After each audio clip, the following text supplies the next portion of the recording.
porque hoje eu vou chamar a atenção de vocês para outros pontos que eu acho que são muito relevantes na hora da gente entender o que está acontecendo com a Operação Lava Jato nesse momento.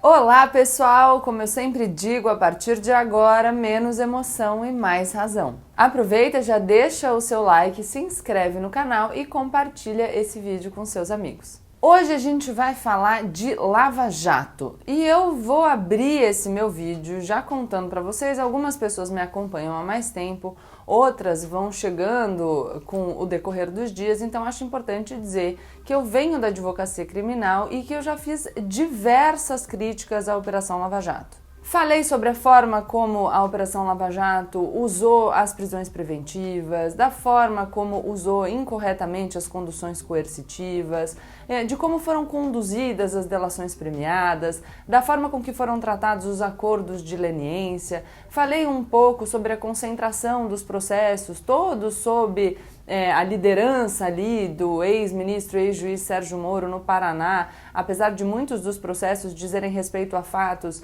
que ocorreram em outros lugares e que, portanto, não justificariam a competência do ex-juiz Sérgio Moro.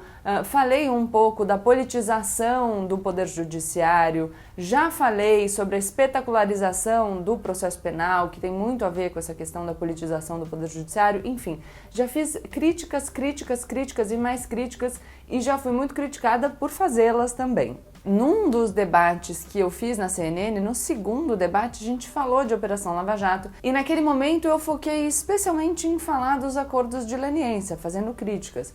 Fui duramente criticada, diria até que com termos um pouco chulos, durante o debate, depois nas redes sociais, enfim. Eu sempre sou muito aberta ao diálogo sobre as questões, mas eu acho importante falar das críticas que eu fiz à Operação Lava Jato, porque hoje eu vou chamar a atenção de vocês para outros pontos que eu acho que são muito relevantes na hora da gente entender o que está acontecendo com a Operação Lava Jato nesse momento. Vocês devem se lembrar, claro, que muito da eleição presidencial que aconteceu em 2018 teve a ver com o sucesso da Operação Lava Jato. Naquela época, você fazer críticas à Operação Lava Jato, e até algum tempo depois, era assumir publicamente que você era uma pessoa a favor da corrupção. Você não podia fazer crítica à Operação Lava Jato. Você tinha a Força Tarefa do Paraná, a Força Tarefa do Rio de Janeiro, vou dizer as duas principais aí, colocadas como os heróis da nação, os juízes, o ex-juiz Sérgio Moro, o juiz Marcelo Bretas no Rio de Janeiro, também como pessoas incontestáveis,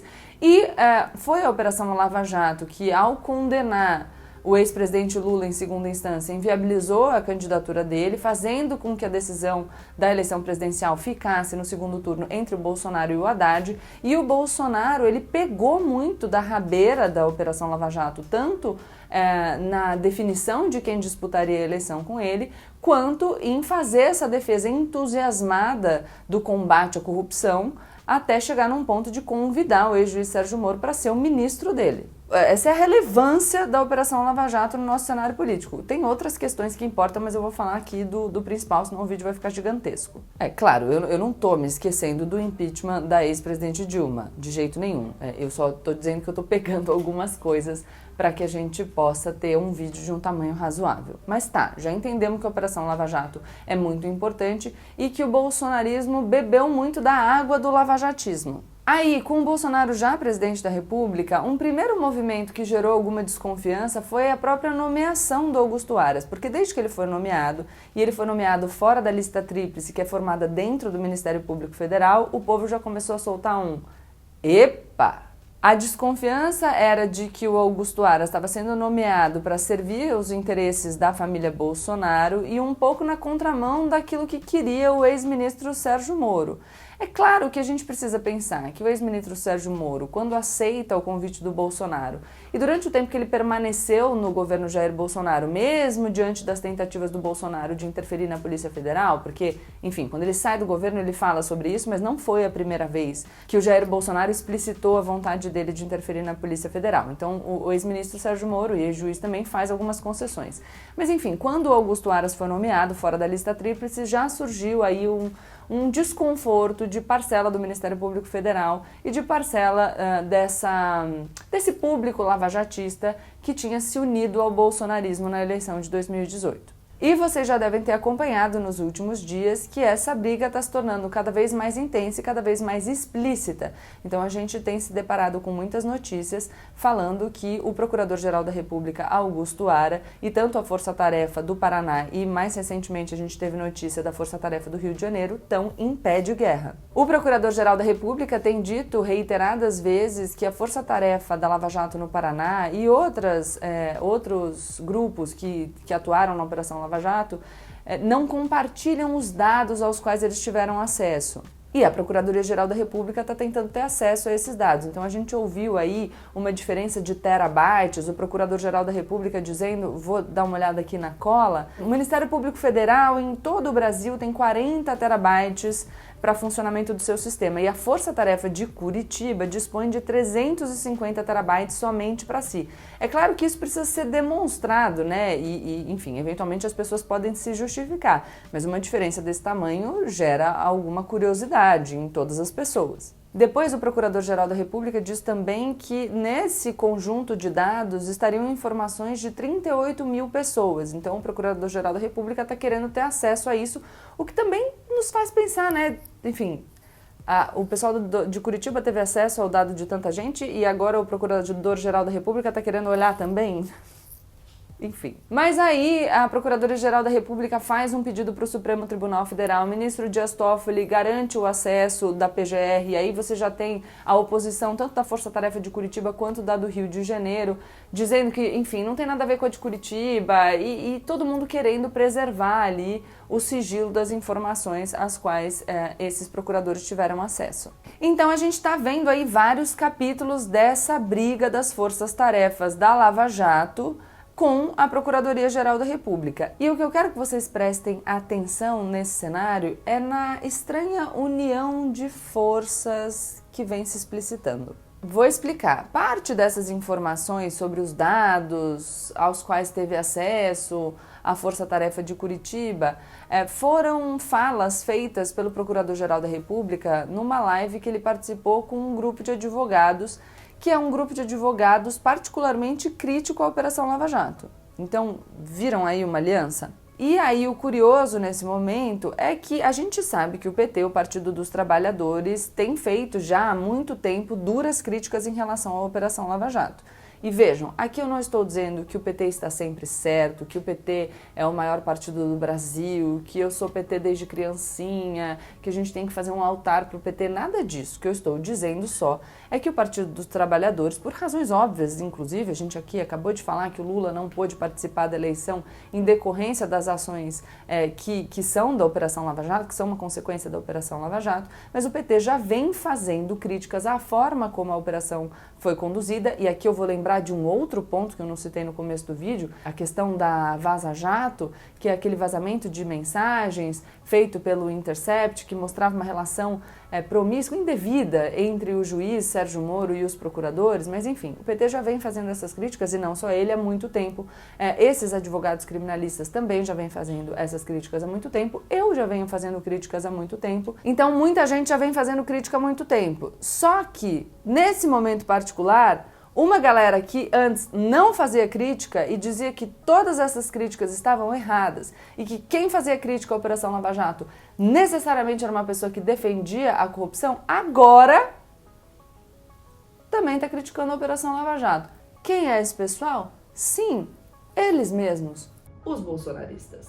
E por que agora eles decidiram fazer uma crítica à Operação Lava Jato e estão contando aí com o trabalho do Procurador-Geral da República, Augusto Aras? Fácil, porque o ex-juiz da Lava Jato, Sérgio Moro, que foi convidado pelo Bolsonaro para ser ministro do governo dele, saiu do governo falando que o Bolsonaro não quer acabar com corrupção nenhuma, que ele só falava que queria acabar com a corrupção enquanto as investigações não fossem bater lá na porta dos filhos e dos amigos dele. Quando isso aconteceu, ele quis interferir na Polícia Federal. E aí, quando ele sai do governo, ele se apresenta como um possível candidato para 2022 com força.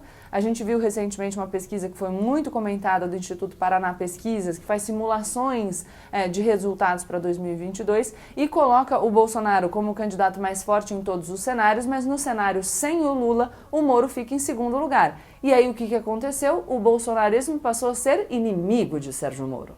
Então, esses inimigos capitais da política brasileira, o bolsonarismo e o PT, agora têm um inimigo em comum, que é o Sérgio Moro. Um dado importante, quando a gente fala no cenário de 2022, eu citei a pesquisa e disse que no cenário sem o Lula, o Moro está em segundo lugar. Por que eu ainda estou considerando a possibilidade de haver um cenário com o Lula? Porque se as ações da Lava Jato, que, enfim, resultaram aí na condenação do Lula em segunda instância, tornando-o inelegível, se essas ações forem anuladas, ele volta a ter o direito de disputar as eleições. Bom, então a gente já viu aí o bolsonarismo com o pessoal do PT, enfim, e todo mundo ali que estava fazendo a crítica à Lava Jato já há algum tempo, que com um inimigo em comum passaram a defender, neste ponto específico, a mesma ideia. Beleza, mas quem mais entrou nesse bolo aí? O PSDB. E por quê? Porque nos últimos dias vocês também viram notícias de operações e denúncias contra os PSDBistas Geraldo Alckmin e José Serra. Muito importante aqui. Lembra que o Supremo Tribunal Federal decidiu que quando a gente falasse de questões eleitorais junto com questões criminais, a competência seria da Justiça Eleitoral, e um monte de gente falou, Justiça Eleitoral não tem estrutura, não vai acontecer nada, impunidade, lá. Então, essas operações contra o Alckmin e contra o José Serra vêm da Justiça Eleitoral. Mas tá. Fora isso, vamos entender um pouco o que aconteceu com os PSDBistas. No dia 30 de julho de 2020, o juiz da primeira zona eleitoral de São Paulo aceitou uma denúncia contra o Geraldo Alckmin por corrupção, Caixa 2 e lavagem de dinheiro. Contra o Serra, o negócio foi um pouquinho mais complicado. O juiz eleitoral determinou buscas e apreensões que abrangiam também o gabinete dele. O Serra hoje é senador. E aí, rapidamente, isso foi contestado no Supremo Tribunal Federal sob o argumento de que os mandados de busca e apreensão eram muito abertos e genéricos e que o juiz poderia estar tentando buscar ou que poderia ter acesso a questões relativas ao exercício do mandato de senador. Como no processo estão sendo investigados fatos que são anteriores ao exercício do mandato, você tem duas questões importantes aí. Primeiro, se a gente estiver querendo investigar alguma coisa que o Serra fez como senador, a gente tem que jogar tudo para o Supremo Tribunal Federal, por aquela questão relacionada à prerrogativa de foro. Depois que, como a gente sabe, os parlamentares têm algumas imunidades e prerrogativas que são uma garantia do exercício livre do mandato, que é a decorrência do voto popular. O ministro Dias Toffoli, num primeiro momento, suspende as buscas e apreensões e, num segundo momento, suspende as investigações. Um dado interessante para a gente compreender a amplitude das medidas que foram determinadas contra o senador José Serra é o fato de que o juiz, embora investigasse fatos anteriores ao exercício desse mandato de senador, ele pediu a quebra dos sigilos do José Serra de janeiro de 2006 até junho de 2020, portanto, abrangendo do período em que ele já é senador da República. A treta continuou porque, ainda que o ministro Dias Toffoli tenha suspendido o andamento das investigações, o juiz aqui em São Paulo aceitou a denúncia. Depois ele voltou atrás, disse que não tinha sido comunicado e mas ficou uma situação bem delicada. Tô falando para vocês que o Dias Toffoli tá errado, que tá todo mundo protegendo o PSDB... Não, porque eu nem conheço o caso em detalhes, então, como eu sempre digo, é claro que a gente pode fazer críticas à ação desses juízes, a gente sabe que existe a espetacularização do processo penal, a gente sabe que o processo penal é instrumentalizado para fins políticos, mas a gente precisa ficar atento para entender que agora parece que o PT, o bolsonarismo e o PSDB têm um inimigo em comum. E tem esse inimigo em comum também a galera do Centrão, que, aliás, são os novos melhores amigos do Bolsonaro. Gente, eu não sei se vocês estão ouvindo o barulho da obra que está rolando aqui perto da minha casa. Se vocês estiverem ouvindo, me desculpem, mas não tem o que eu possa fazer. O Bolsonaro, que se elegeu falando que ele era o anti-establishment, que ele não ia fazer a velha política, que porque tava lá 28 anos na Câmara, mas era o antissistema. Enfim, sabe onde ele está agora? Ele está em São Raimundo Nonato, no Piauí, com o Ciro Nogueira do PP, e eles foram recebidos aos gritos de uma população entusiasmada falando que queria o fim da Lava Jato. Sim, Este é o nosso Brasil. Tô dizendo aqui para vocês que o presidente da República não deve conversar com o Centrão? Não tô dizendo isso. Aliás, isso é o que eu falo desde que conversar com o Centrão era, nossa, motivo de exclusão do cenário da moralidade, principalmente por parte dos bolsonaristas. O que eu sempre falei é que é claro que a gente tem que tirar da política a negociação por interesses pessoais, mas o diálogo com parlamentares do Centrão é fundamental. Os parlamentares do Centrão foram eleitos pela população brasileira e têm legitimidade para estar lá e devem ser ouvidos, desde que estejam, quando ouvidos, representando os interesses dos seus eleitores. É assim que funciona uma democracia representativa. Mas claro que a gente fica muito curioso quando o bolsonarismo de repente dá essa guinada. Então, nossa, a gente é muito contra o foro privilegiado, agora que tem questão do Flávio Bolsonaro, a gente não é tão contra assim. A gente era muito contra a prisão domiciliar, mas agora que tem essa história do Queiroz, a gente, enfim, não é tão contra assim. A gente era muito defensor da Lava Jato, nós éramos os paladinos da moralidade no Brasil e toda pessoa que se opusesse à Lava Jato era necessariamente vigarista ou mau caráter, mas agora a gente, tudo bem, gritar pelo fim da Lava Jato, porque a gente muda. Nesse rolê do Centrão, então tem muito parlamentar do Centrão que também foi alvo da Operação Lava Jato, vocês sabem. Ainda tem a questão de que o próprio Centrão está brigando pela sucessão da presidência da Câmara. O grupo liderado pelo Rodrigo Maia se opõe ao grupo liderado pelo Arthur Nogueira, que se coloca aí como um possível candidato à sucessão do Rodrigo Maia na Câmara. O Arthur Nogueira, então eu errei, é o Arthur Lira, tá? Por quê? Por que eu errei?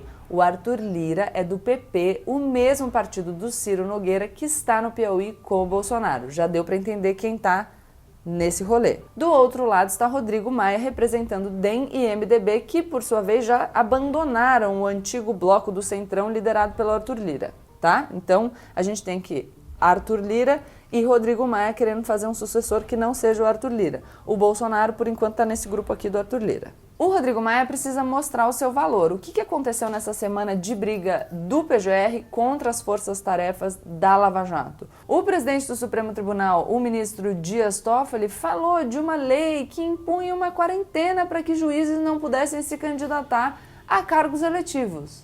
Nossa, de que juiz será que a gente está falando? Pois é, nós estamos falando de Sérgio Moro, como bem apontou, aliás, o vice-presidente da República, o general Hamilton Mourão, que daqui a pouco vai levar uma outra chamada de atenção do Bolsonaro, porque foi aí falar que o que as pessoas estão querendo é inviabilizar a candidatura do Moro em 2022, mas o Bolsonaro, que por acaso é o presidente da República, né, e com quem o vice-presidente da República deveria estar aliado, não quer que o Moro possa se candidatar em 2022, enfim, vocês entenderam o rolê. O Rodrigo Maia já se apressou para falar que o ministro Dias Toffoli tem razão e que esse projeto deve ser votado em breve na Câmara dos Deputados. Tô dizendo que não deve ter quarentena para que juiz possa se candidatar a cargo eletivo? Também não estou dizendo isso. O que eu estou dizendo é que é no mínimo curioso que essa discussão tenha sido retomada neste momento particular. O ministro Dias Toffoli defende aí uma regra de 8 anos de quarentena até que um juiz possa se candidatar a um cargo eletivo e o Rodrigo Maia defendeu que essa regra já seja aplicada na eleição de 2022.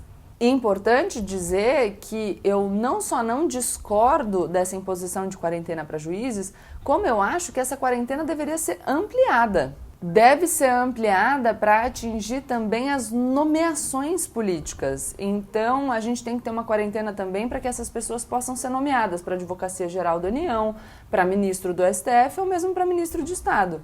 Um exemplo, o ex-juiz Sérgio Moro, que foi nomeado pelo presidente Jair Bolsonaro para ser o seu ministro da Justiça e Segurança Pública.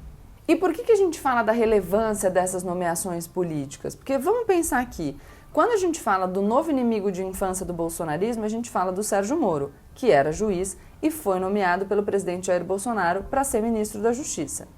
Quando a gente fala do Procurador-Geral da República, a gente fala de uma indicação do presidente da República fora da lista tríplice, que desagradou o Ministério Público Federal e que agora está encampando essa luta aí contra a Lava Jato. Ou contra os abusos da Lava Jato. Estou aqui só facilitando o termo para que as pessoas possam entender, tá bom? E falando em indicação política também, a gente tem que lembrar que daqui a pouco, em novembro, se aposenta compulsoriamente o ministro Celso de Mello, e em julho do ano que vem se aposenta também o ministro Marco Aurélio, o que abrirá para o presidente Jair Bolsonaro a possibilidade de indicar 2 nomes para o Supremo Tribunal Federal. Essa questão do Supremo Tribunal Federal mereceria um vídeo só para ela, mas eu já vou deixar aqui uma palhinha. A gente fala muito dos movimentos oportunistas do presidente Jair Bolsonaro e como ele não tem nenhum tipo de dificuldade de deixar os seus aliados à deriva.